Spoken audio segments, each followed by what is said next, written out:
tuongee kama watu ambao wanaweza kuelewana bila vita, bila mambo mengi, na tukubaliane kama jinsi tulivyofanya juzi tu katika CBA negotiations. Wakati huo tuliweza kuulizia kuhusu career progression ya 2018 ambayo mpaka leo walimu walio katika special schools na special units hawajawahi kuangaliwa katika career progression hiyo. Your Excellency, mchana wa leo tunaomba kwa unyenyekevu, ikiwa itawezekana muweze kurudia career progression. These teachers have a different kind of a job altogether. The nature of their job ni tofauti kabisa, kwa sababu wana handle hawa watoto walio na mahitaji ambayo ni maalum na ni ya tofauti.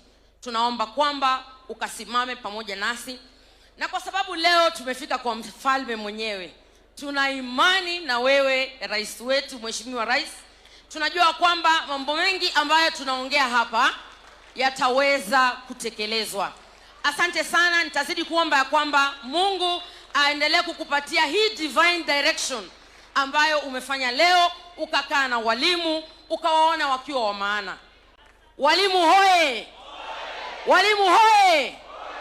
Sisi ni watu ambao tuna uvumilivu, na ninawashukuru sana walimu kwa kuitikia mwito, kwa kuwa mahali hapa. It is one thing to be called, it is another thing to accept the invitation. Thank you so much. God bless you so much. Thank you, Your Excellency.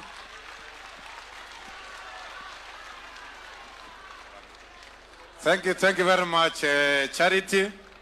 Your Excellency, sir, our next speaker is the chairman of KEPSHA, Mr. Faud Ali. Karibu.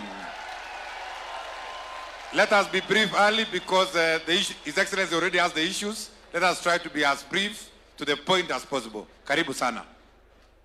Asante sana, PS. Mheshimiwa Rais, Mheshimiwa Naibu wa Rais, itifaki zote zikihifadhiwa, viongozi wa tabaka mbalimbali, hamjambo? Assalamu alaikum. Harambee! Harambee! Mheshimiwa Rais, wao ndio wameamua hivyo. Who are we to say no? Tunapokaribisha Mheshimiwa Rais hapa, na nina imani tutarudi tena hapa tamu ya pili kwa uwezo wake Mwenyezi Mungu. Mheshimiwa Rais, tumesikia yote uliotueleza na tumefurahia agenda ulizotupatia za elimu, hasa ulipotuambia ya kwamba kiwango cha budget cha fedha kimeongezwa katika nyanja ya elimu. Mheshimiwa Rais, kwa kauli yako nataka kukuomba kwa taadhima na heshima ya kuwa kile kiwango ulichokiongeza na kiwango cha capitation cha primary, ambapo kwa sasa ni 1400 na tayari kwa budget umeongeza. Mheshimiwa Rais, kwa hisani yako tunakuomba kwa heshima na taadhima, kipandishe kile kiwango sasa, angalau tuweze kufika 2300 kama ilivyopendekezwa Mheshimiwa Rais katika Presidential Working Party ambayo ni brainstorm yako mwenyewe. Mheshimiwa Rais, walimu wakuu wa shule za comprehensive school wamesimamia CBE kuanzia chekechea hadi primary hadi shule msingi ya sekondari JS for the last 13 good years, and CBE has been a success story in this country. Mheshimiwa Rais, pale tunapotoka Pwani tuambiwa sisi tupenda sana kunywa madafu na maembe, lakini tuna msemo, Mheshimiwa Rais, chanda chema. Mheshimiwa Rais, ndugu yangu Collins ameongea ya kutosha. Hawa walimu wakuu wana stagnate at D1. Hawasongi zaidi ya hapo. Na ni wanaongoza resources pamoja finance na human resource, primary, ECD, junior school, name it, wazazi, majengo, vyote vilivyomo ndani ya shule ya comprehensive school. Tunakuomba Mheshimiwa Rais, zingatia ombi letu. Ombi la capitation la primary education kuongezwa, na ombi la kuweza kuwainua hawa walimu wakuu, to empower them. We want to empower them. CBE is engagement, empowering, and ethical citizenship. And we want to empower. They are already ethical citizenship. You can see how they are. They are already engaged. Na kazi wanaifanya Mheshimiwa, we mwenyewe unaitambua. Ni kazi mzuri sana. Tunakuomba kwa hayo machache Mheshimiwa, uweze kutuzingatia matakwa yetu. Harambee! Harambee! Harambee! Mungu atubariki sote Mheshimiwa. Asante sana. Aya, ni fire si fire. Ni fire si fire. Ni noma si noma. Your Excellency, sir, allow me now to invite the last speaker. That is Chairman Kesha. That is Willis Kuria. Karibu sana Kuria.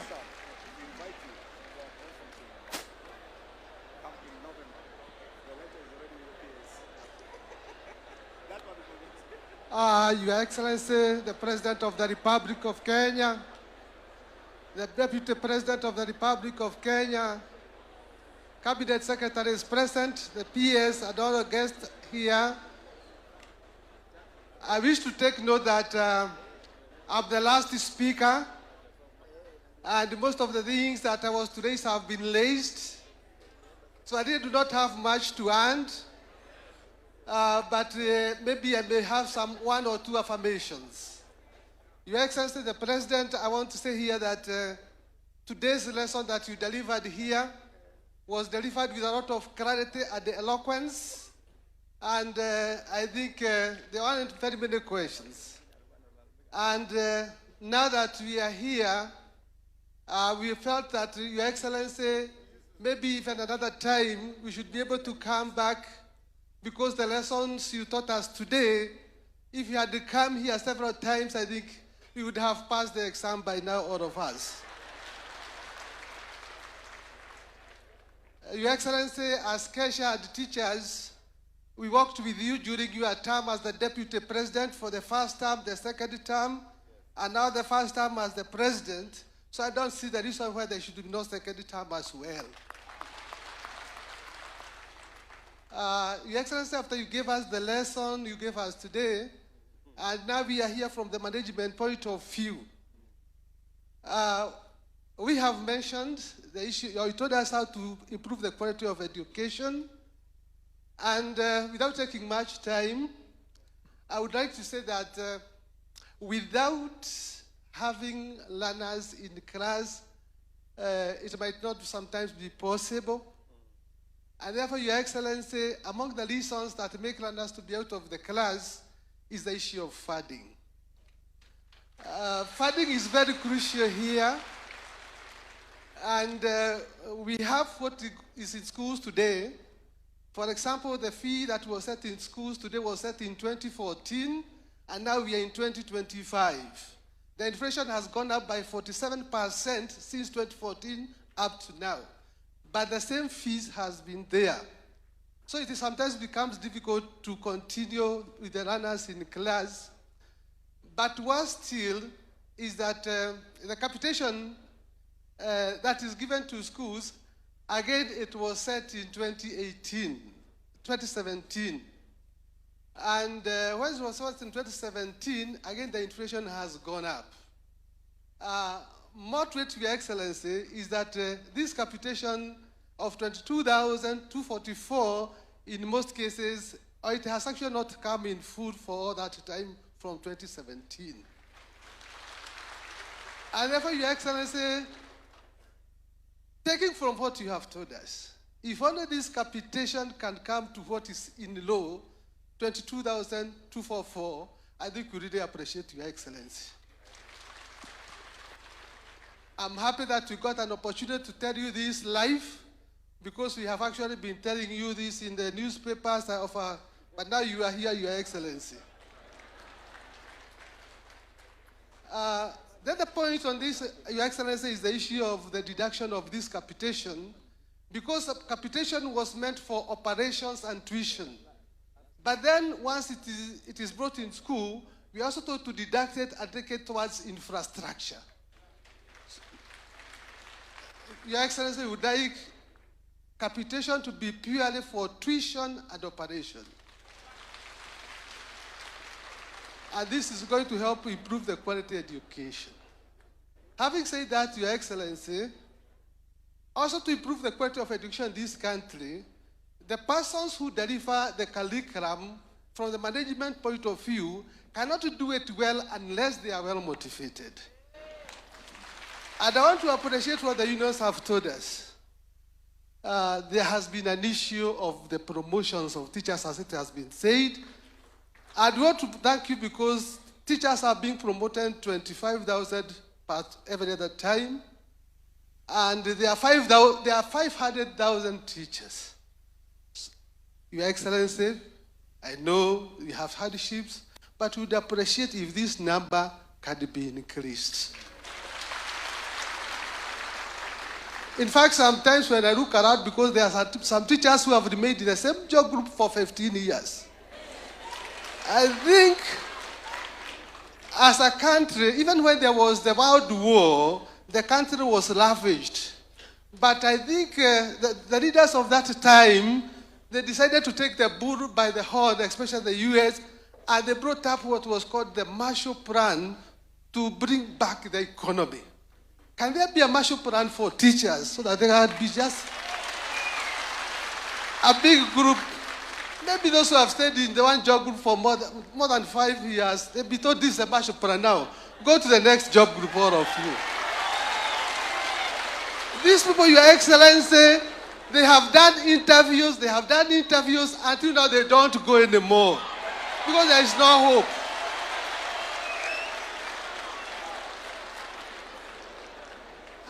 Your Excellency, again, under the under the CPG, one is supposed to take 3 years to qualify for an interview. And therefore, you find that there are 10 job groups in this profession, maybe in primary and secondary school. So if you have to take 3 years to do interview, it means that those are 30 years to move from one to the other. And therefore, if you are employed by the time you are 40, because you have had they are employed by the time they are 40 or 35, you cannot reach the top, there is no hope. And assuming that you are going for interview and succeeding after every 3 years, which again is almost impossible. That is why, Your Excellency, we have said that maybe this needs to be looked into. Finally, as I sit down, Your Excellency, we have an issue again on the promotions because the promotion of teachers ends at the job group R, what is called D5, for teachers.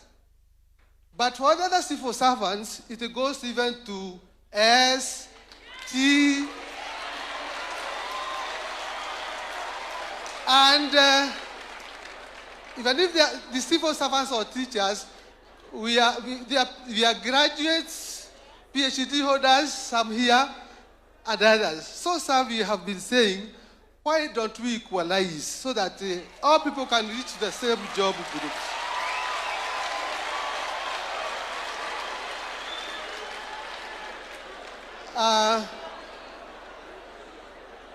Your Excellency,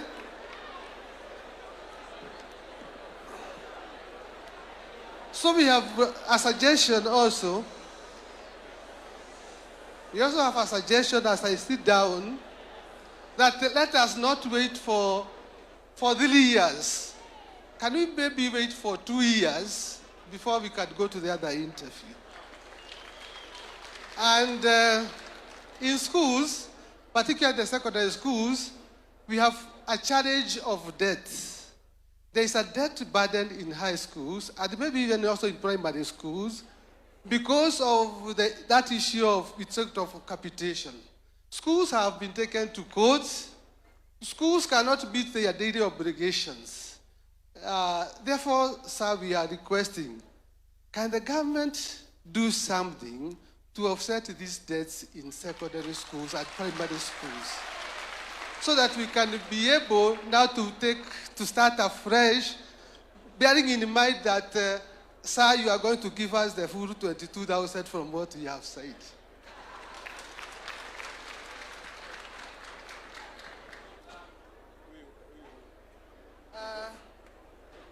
Finally, sir, the disbursement of the fees of the capitation sometimes is delayed, and we hope that now, finally,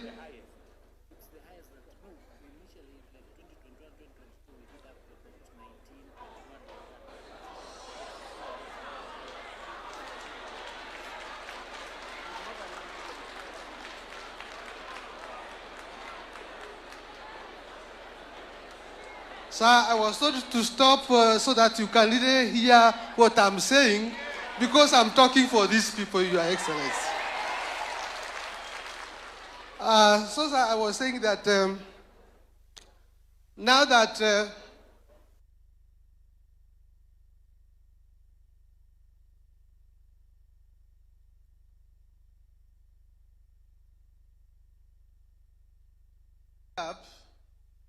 I was saying, sir, that something has to be looked into in secondary schools so that we can stop what I may call some wastage. There are so many secondary schools that are operating with 100 students and even below. So many of them. And because capitation is given per learner, so if they are given about 17,000 and they are 100, you can see the little money they get, they cannot be able to pay salaries, they cannot be able to operate. At one time, we had been told that there is going to be the minimum package for all schools. That is, before you start counting the number of students, then first of all, you can say all schools are going to get a flat rate maybe of 500,000, and then from there we can start counting the number of students, so that these schools are able to operate. And we believe, sir, that this one can also be able.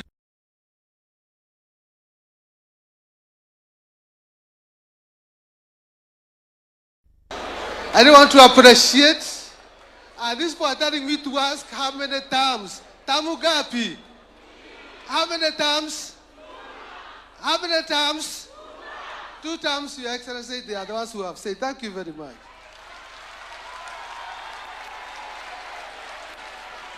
Thank you very much, Korea. Your Excellency, sir, the teachers have spoken. The teachers have spoken. Allow me, Your Excellency, I've requested the CS to allow me to invite the Deputy President to invite you so that you can respond to the issues the teachers have raised.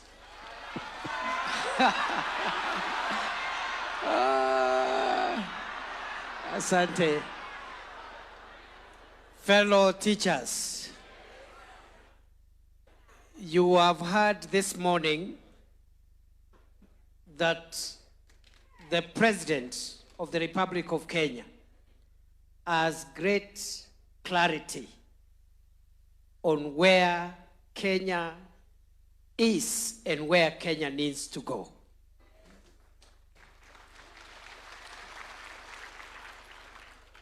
And therefore, Mr. President, on behalf of the rest of us who work in your administration, I want to assure you we will spare no efforts in supporting you to deliver on the great vision that you have for our country, so that we can transform our country. As you've told us, it is possible to do it in a generation because others have done it.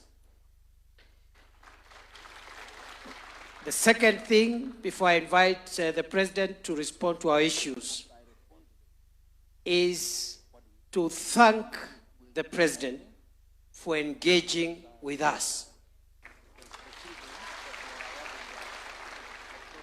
Because it is one thing to recognize that teachers are intellectuals and thought leaders, but it's another to listen to their inputs and to engage with them. Many people agree that teachers are thought leaders, they are intellectuals, but many do not engage, listen, and put on board the views of these intellectuals. The President has been there, looking at your memorandum, listening to your presentations with a notebook and pen.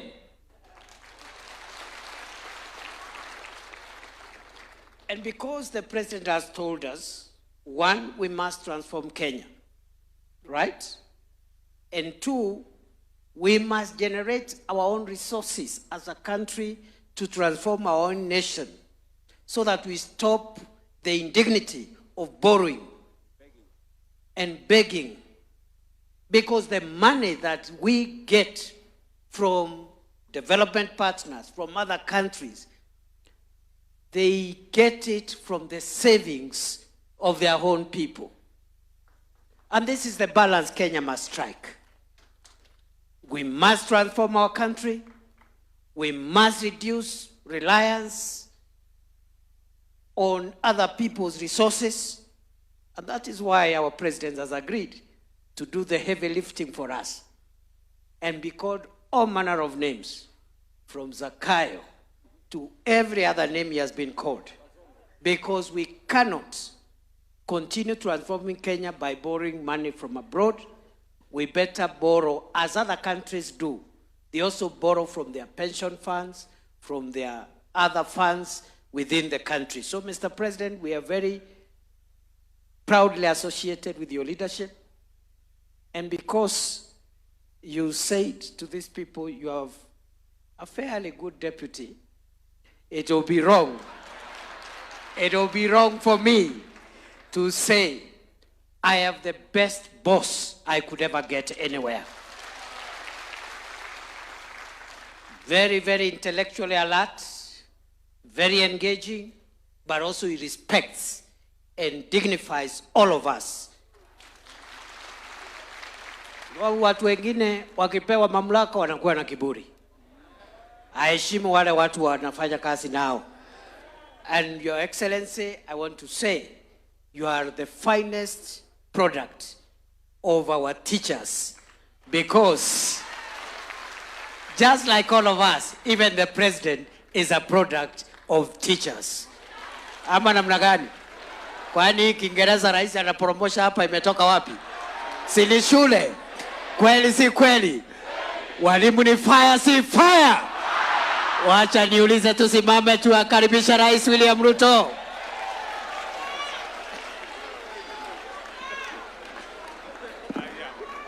Asanteni sana. Tafadhali tuketi tena.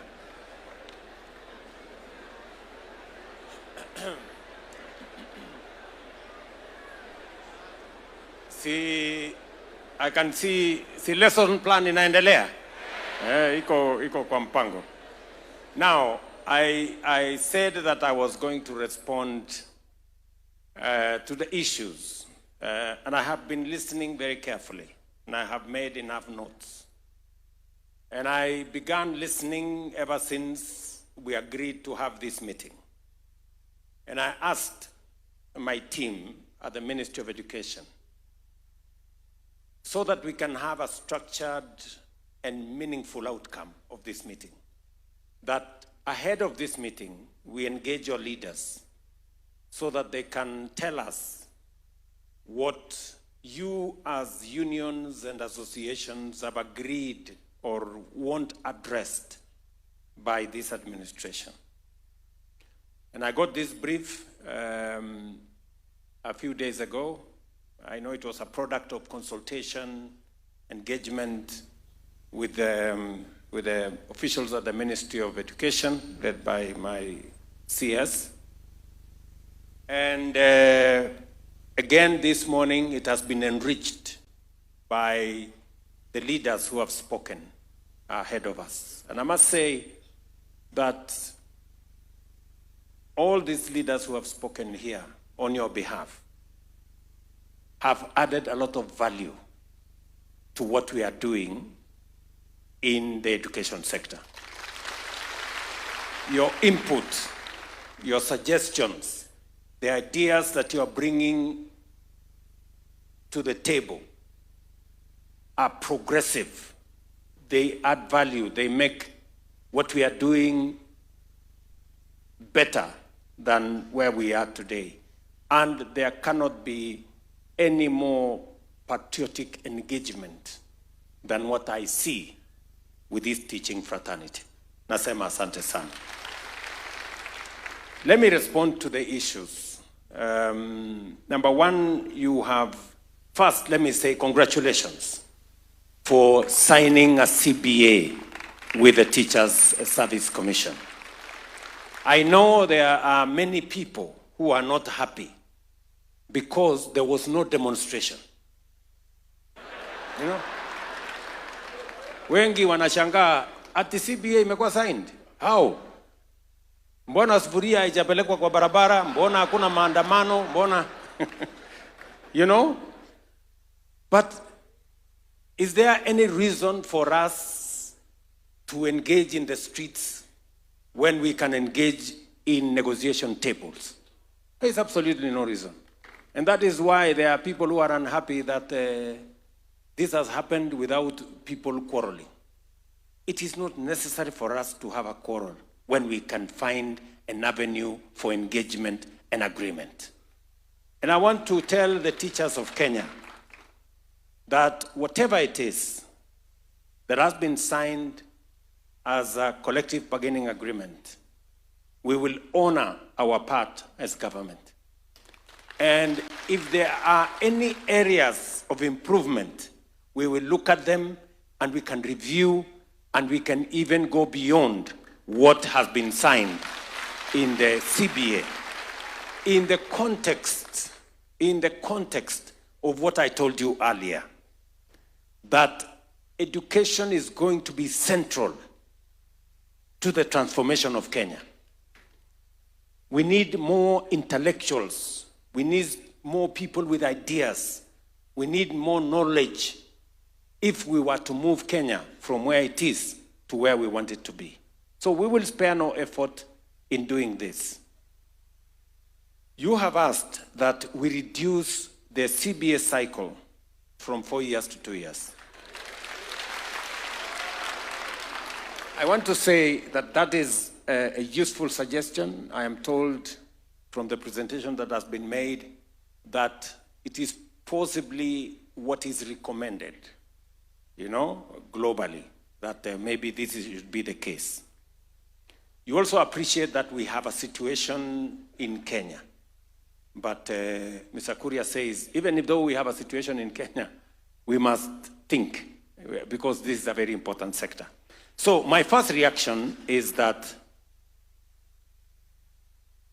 I accept that this is the case, but Oja.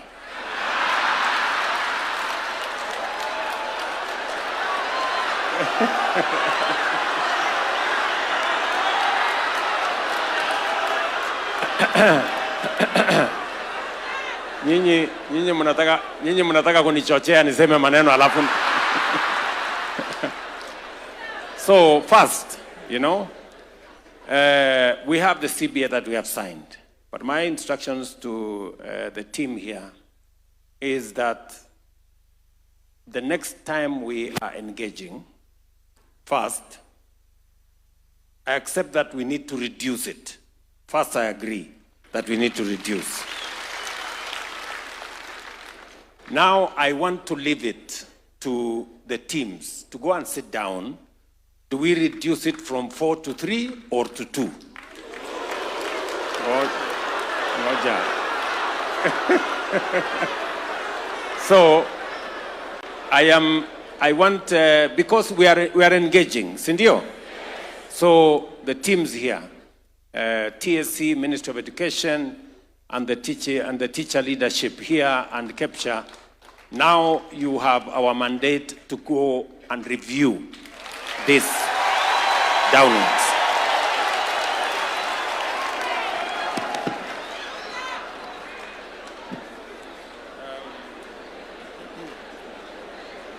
Number 2, on capitation. All the good people who have spoken here on your behalf have spoken to the matter of capitation. And there are 3 issues, actually 4, that I see here on capitation. Number 1, you want the 50-30-20 to be respected because there is a problem. Sometimes there is delay. Most times there is delay. Let me put it that way. So I'm instructing the Ministry of Education to sit down with the Ministry of Finance. When I try to ask them what is the issue, they told me that because our financial year is June to June, and the education here is January to December, there is a bit of a disconnect. So we need to align. And now I am telling the Ministry of Education to sit down with the Ministry of Finance so that we can align this, so that we attain. And to give us a report by December so that we can begin the new year with better arrangement. Number 2, on this capitation. Our primary school section, both union and association, have said it correctly. At the moment, we are not meeting the 2,238 per student. We are sending about 1,400 per student. We must, live up to what was recommended by the Presidential Working Party.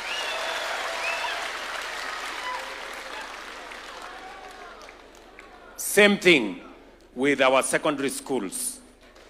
At the moment, we are at 17,000 out of the expected 22,000. And Kuria here has said it very ably. I agree with you that we must get it to where we want it, where it is recommended to be. Now, let me say this, that whatever the gap is, we have a gap of almost 800 in primary school and a gap of about 5,000 in secondary schools. Sindio? So what we will do, the next financial year, we will reduce that gap by half and close the gap in the following financial year. The Ministry of Education is properly informed so that whatever resources we have to find from wherever place, we have to close that gap in the next 2 cycles so that our learners can have access to education. If we make some savings, because as you know, we are currently going through a digitization process to make sure that we clean up. We are informed that there are ghost schools, there are ghost students, there is a ghosts everywhere.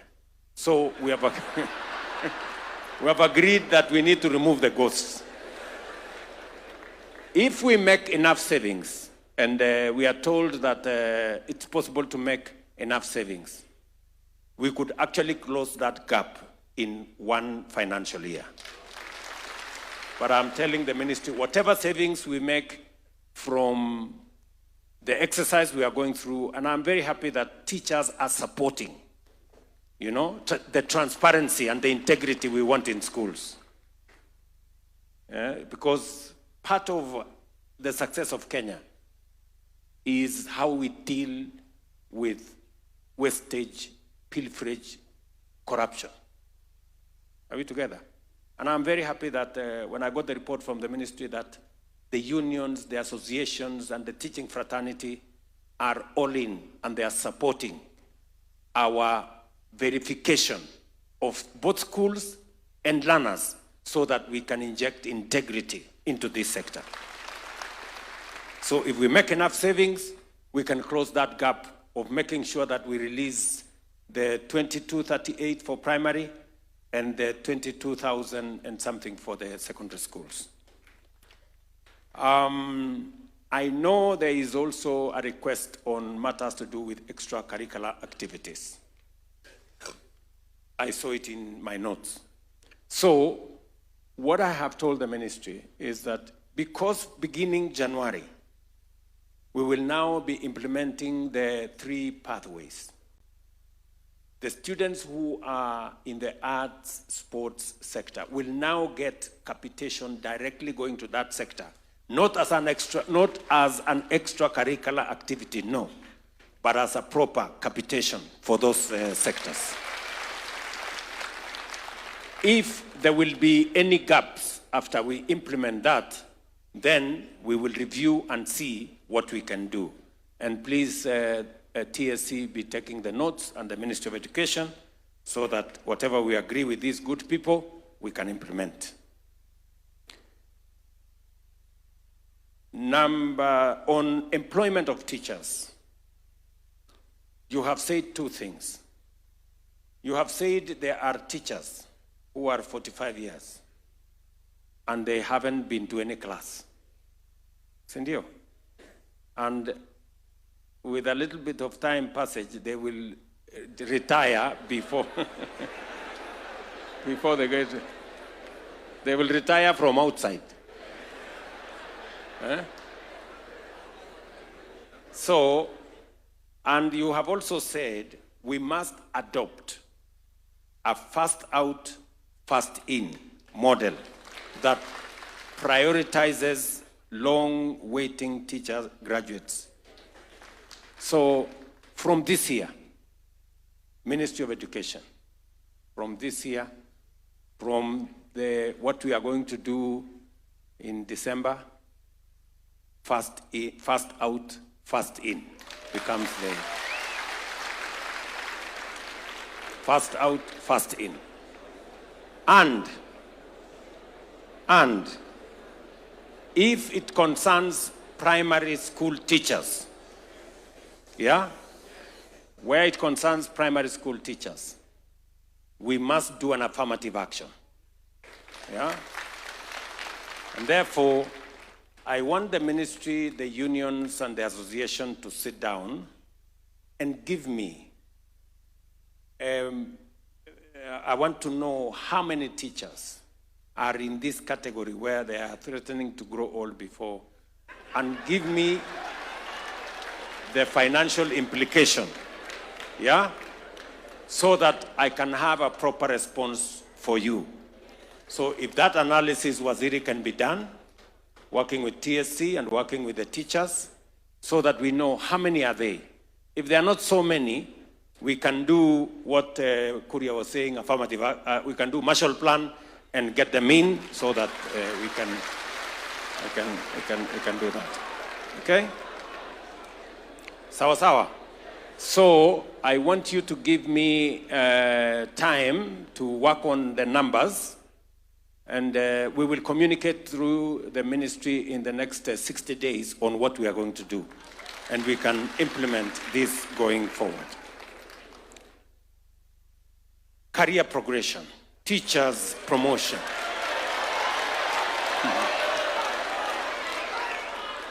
One of the biggest problems that we have had to deal with is, number one, delocalization. I think we have solved delocalization significantly. There is still remaining a small corner. Sindio? So, and number two, we have had teachers stagnating. In fact, stagnating in one job group for 10, 15 years, 20. Sindio? When this was brought to my attention, for the first time, we provided money specifically for teacher promotion so that we can create that pathway. We provided 1 billion shillings in 2023-24, 1 billion shillings 24-25, 1 billion shillings 25-26. And as a result, as was said by the teachers here, we are promoting an average of 25,000 teachers. Now, for the last so many years, there was a time we promoted almost 38,000 or almost 40,000. I have the statistics from TSC. So far, we have promoted in the last 3 years, teachers have moved up the ladder. 151,000 teachers have moved up at least one ladder. Correct? But you're saying we have 400,000 teachers, almost 500. It will take a while if we go at this rate. So my suggestion is that we will double the resources available for teacher promotion. From next, naelewana? So that instead of promoting 25,000, we will do 50,000. Tunaelewana? Siwache tuanzie hapo. Alafu tukikutana tena next year, tuone mahali imefika. Alafu tuone vile tutafanya.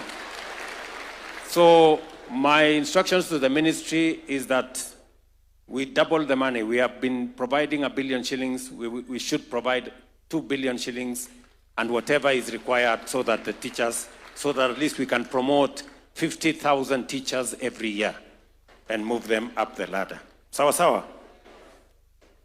You have also said something about teachers, head teachers at grade D1. Wamekwamia hapo. Sindio? Wamekwamia hapo. So, and all the other things you have said around that. I want a review of how much will it cost for us to do this so that I can then make the right decision. And again, that becomes the assignment these two gentlemen and their teams will undertake. Sawa sawa. I agree with you that CBG, you have said it with clarity, that you want us to review CBG. And therefore,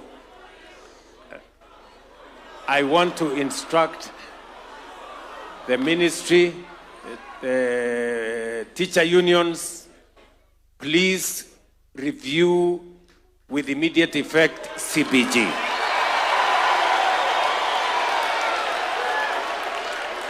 And provide a guideline for us, Sindio, so that we eliminate any remaining vestiges of teacher delocalization. We must remove that. Tumekubaliana?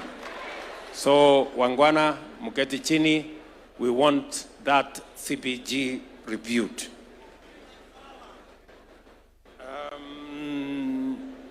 Also, you have mentioned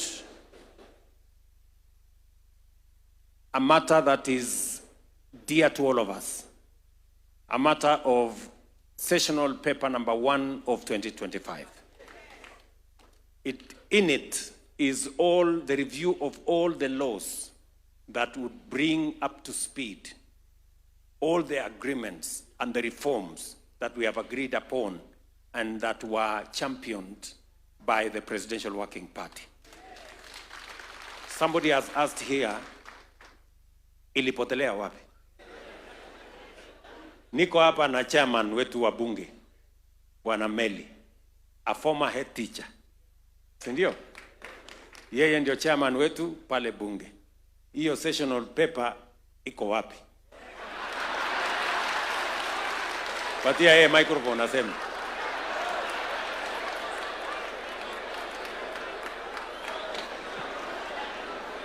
Thank you, Your Excellency. The sessional paper is a product from the cabinet and it will be transmitted to Parliament. So we are waiting.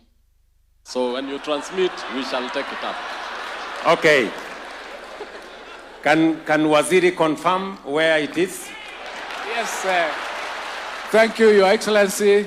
As you correctly said, the sessional paper is a product of the 13 bills that are undergoing processing through the AG and ourselves and Treasury.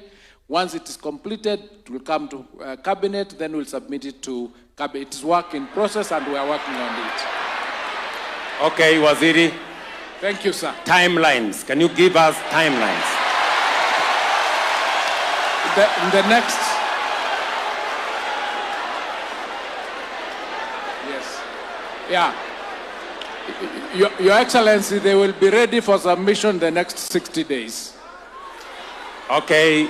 The minister is saying we give him 60 days. I cut it down to 45 days. Thank you. 45 days. So the 45 days, Waziri, the 45 days starts running from today. So tutaanza kuhesabu. The Deputy President is here, atatusaidia kuharakisha huko cabinet.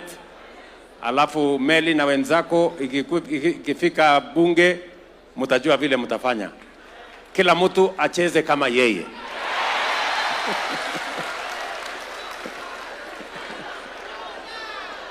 Ama namna gani?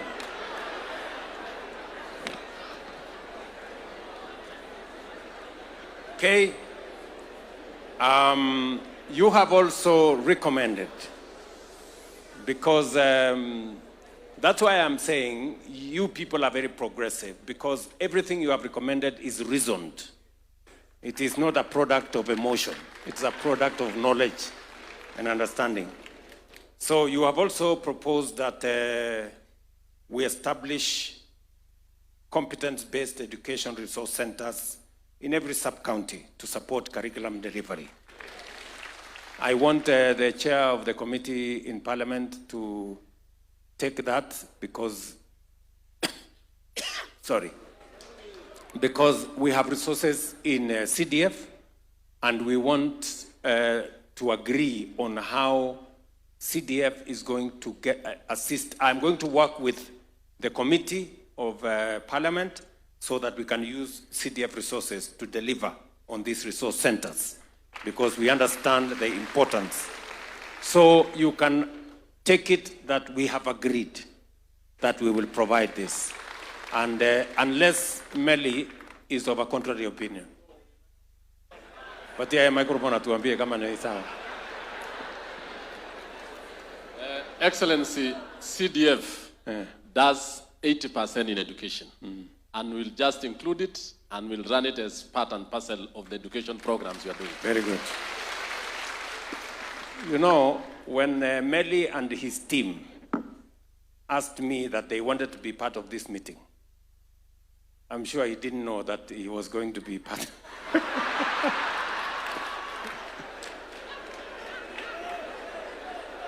But it is good so that he can help me answer some of the questions. The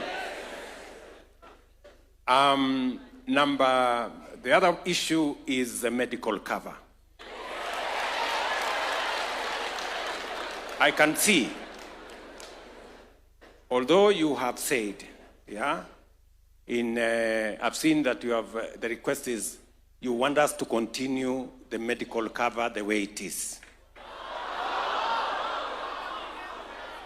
I am of a contrary opinion. The medical cover the way it is does not serve teachers. Let's be honest. Let us be honest. And I will give you statistics, right? I want to give you statistics. Mnanisikia? because I have asked the ministry to work with professionals to tell us and to compare the teachers' medical package, the civil servants' medical package, and also the market, what is available in the market. On outpatient, the ratio is every teacher goes or uses this facility 1.8 times. The industry is 2 times, civil servants is 2.1 times, which means access of inpatient by teachers is lower than civil servants, is also lower than the market. On outpatient, these are numbers. On outpatient, access on inpatient, access under your medical cover is 7%. Access by industry, what is available in the industry, is 12%. And access by civil servants is 14%. Which means teachers access half the time. You know? Mnanielewa? Ukitaka kwenda hospitali unapatiwa story hii, imekuwa sijui nini,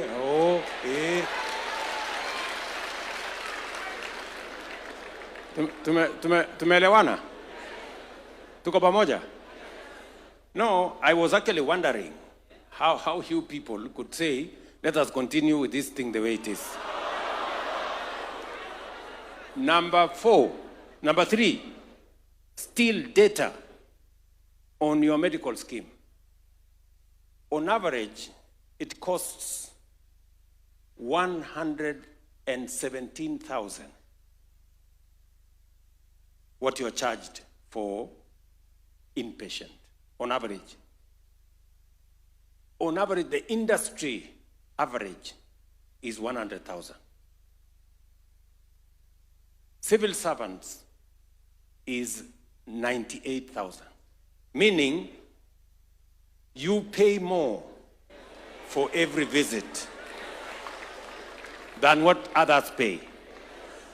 So really, good people, you know, we cannot continue with this medical cover the way it is.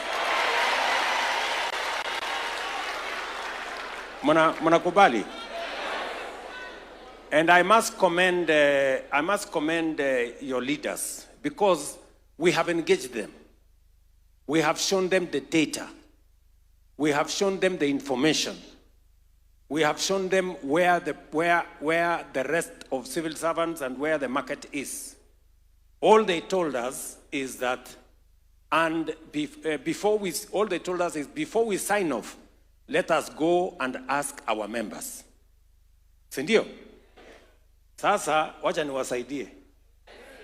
Hakuna haja ya kwenda kutafuta members ndio hawa. You agree that we review? Sindio? We review. And we make sure that it is in tandem with what others are getting. Are we together?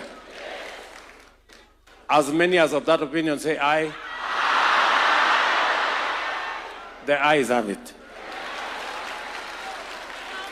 And thank you very much. These leaders, you have great leaders here. The other matter that you have asked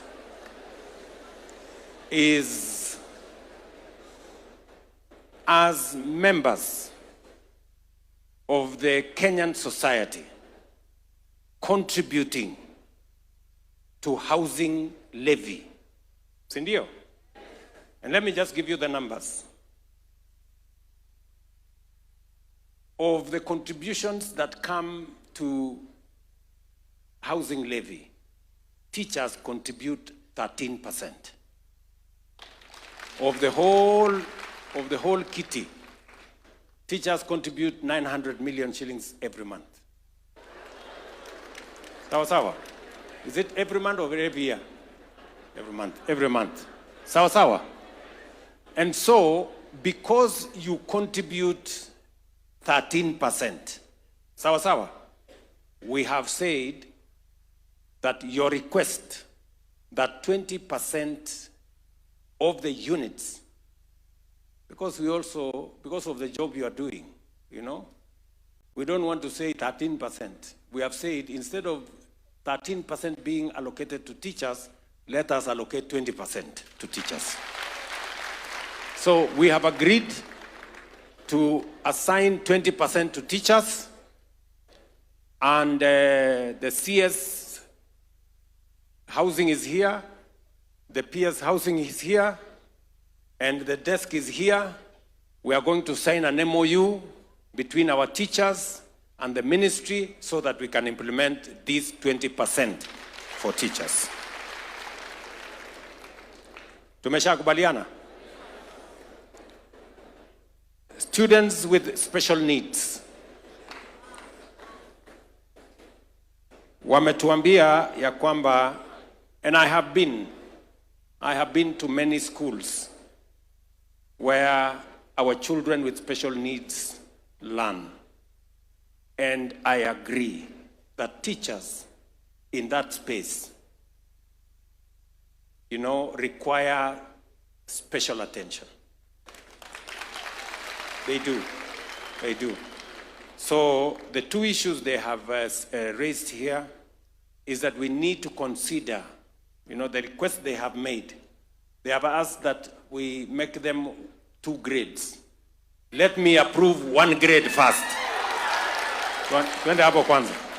Alafu, you will tell me the financial implication of the other one. But at least let us give them something. They are doing a good job, these teachers with special needs. Let me also ask the ministry if 20,000 for their guides was agreed on a few years ago. Sit down, review, so that we can see how much can we add. Instead of 20,000, how much does it go to within the resources that we can budget? On another matter, I think the final matter is you have asked that we fast track the full authorization of chemists to improve real-time data management, institutional planning, and tracking of education outcomes across all sectors. And that, I want the Ministry of Education to tell us. And anyway, they told me when I had a consultation with them yesterday, they said they are going to fast track the rollout of chemists so that we have correct data. Because you know very well, as the teachers here have said, we have schools in our register that says they have 1 student. How does a school exist with 1 student? Is that a school really? There must be something wrong. We also have schools, many schools, that have 25 students. How does a school operate with 25 students? And I agree that we said under the Presidential Working Party, we must have a minimum package for a school to operate. And so the ministry, after we have gone through the chemist process, we must then assess which are these schools that have so few students, and how are we going to have a minimum package? If the schools must continue to operate, then we must give them a minimum package for them to operate. And there must be reasons for that. You have recommended a Marshall Plan for the education sector, right? I want to ask you to be generous. Let us not have a Marshall Plan for education only. Let us have a Marshall Plan for Kenya. Sindio? Ile nimewaeleza mapema. You know? We can do it, good people. Just have faith. We can do it. Because if we believe in something, if we believe in our country, if we believe in our potential, it starts with us believing in ourselves. You know, doubt is the enemy of progress. And we must not be cowards. Unajua hata Biblia inasema watu waoga hawaendi mbinguni. Do you know that? Mwende msome Biblia. Cowards, they will not be in heaven. So we need to gather courage as a nation. Believe in ourselves. Drive our development. Change our country. And take Kenya to the first world. Mnanielewa? So, walimu, I think we have significantly answered to the requests that you have forwarded to us. There are those we have said, yes, immediately they will be captured and we will action them. There are those that we have said we will engage further so that we can have a much more informed outcome. And I want to say I very, very, very sincerely thank you for responding to my invitation, for coming for this meeting,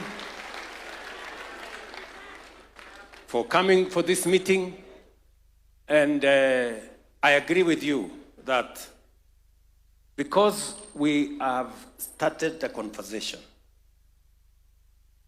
Si karibu tunamaliza.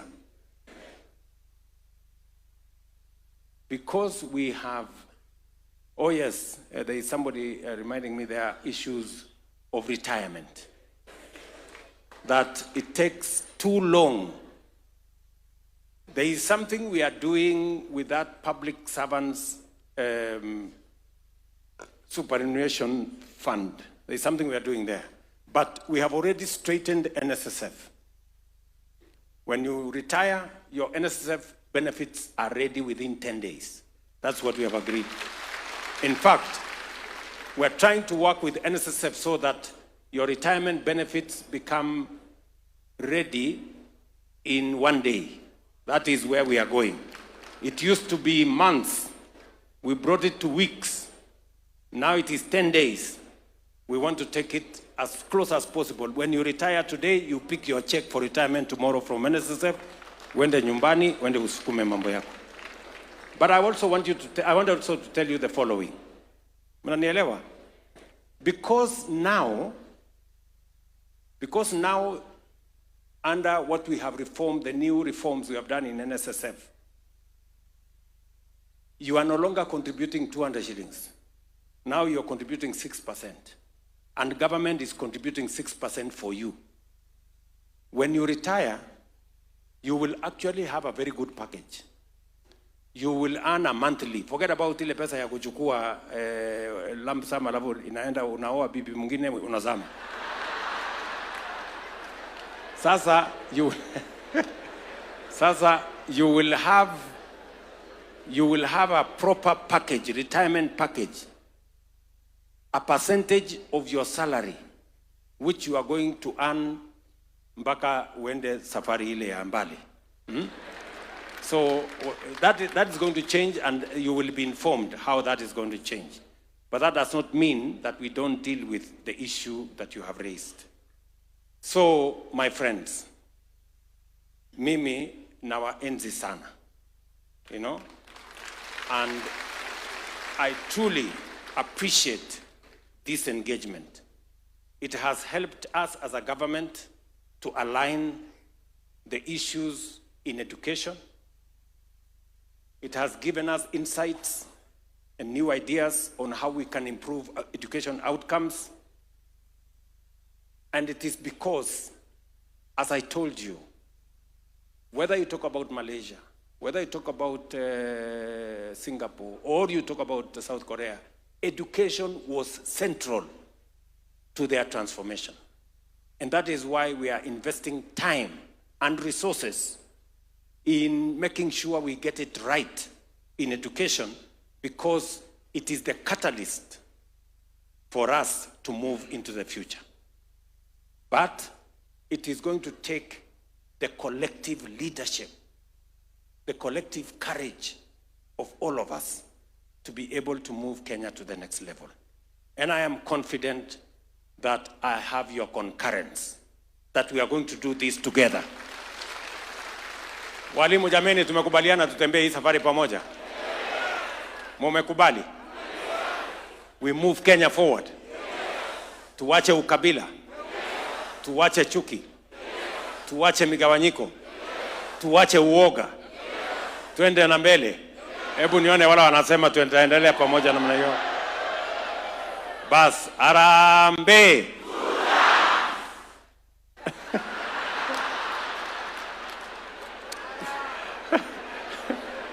Harambee.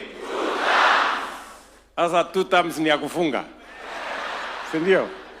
Lakini tumekubaliana ile mambo ingine yote.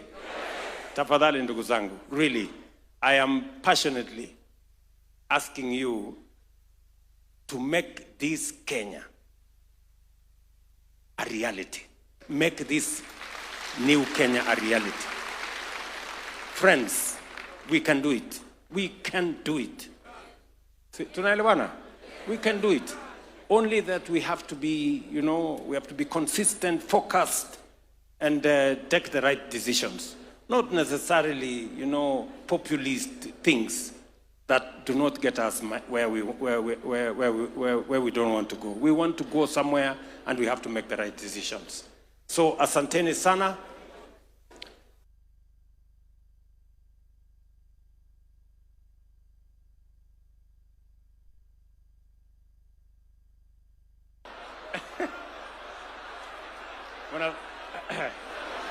Unasema to postpone maswali to next meeting.